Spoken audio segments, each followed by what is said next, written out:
Cette capsule vous est présentée par Evo Retro, marque cool d'accessoires de jeux vidéo et de protecteurs pour mettre en valeur vos collections de figurines Funko Pop ou cartes Pokémon, ainsi que par la boutique Maixu pour vos peluches et articles décoratifs geek. Ici Sarah de Ciné Techno et voici ma critique de Gran Turismo 7 pour PlayStation 5.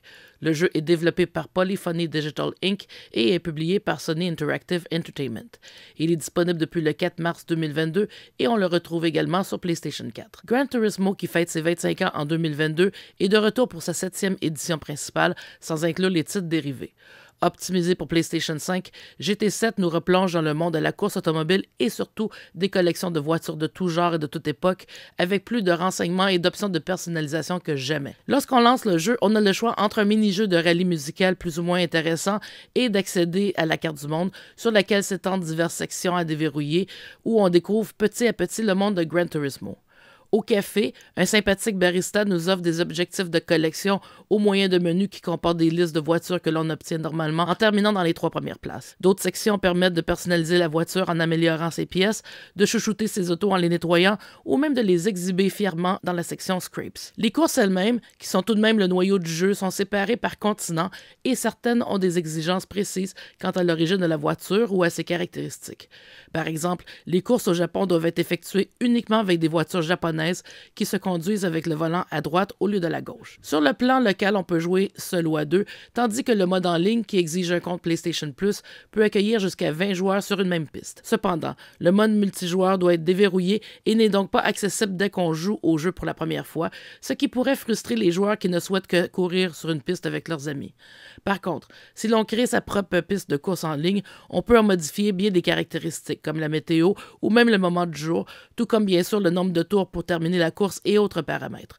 Heureusement, les parties multijoueurs sont du type crossplay, ce qui permet aux propriétaires de PlayStation 4 et de PlayStation 5 de jouer ensemble. Bien sûr, il y a beaucoup à faire dans Gran Turismo 7 et obtenir toutes les voitures et toutes les améliorations demandera des dizaines d'heures à tout le moins pour y parvenir.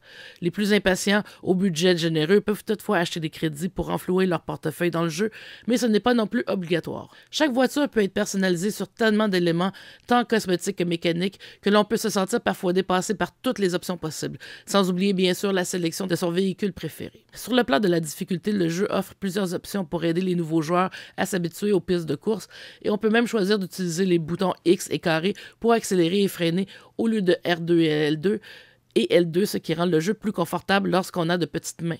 Sur PlayStation 5, l'affichage avec Ray Tracing est magnifique sans que cela n'affecte la performance du jeu, mais les reflets peuvent aveugler comme dans la vraie vie.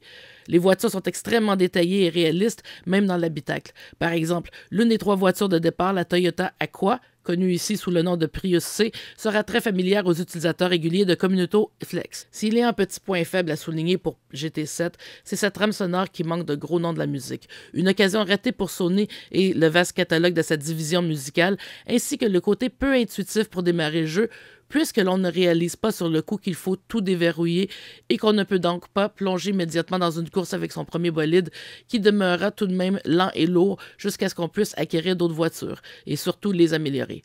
Malgré cela, Gran Turismo 7 est un titre fascinant qui deviendra un incontournable pour PlayStation 5. Gran Turismo 7 pour PlayStation 5 obtient la note de 9.5 sur 10. Merci d'avoir été à l'écoute.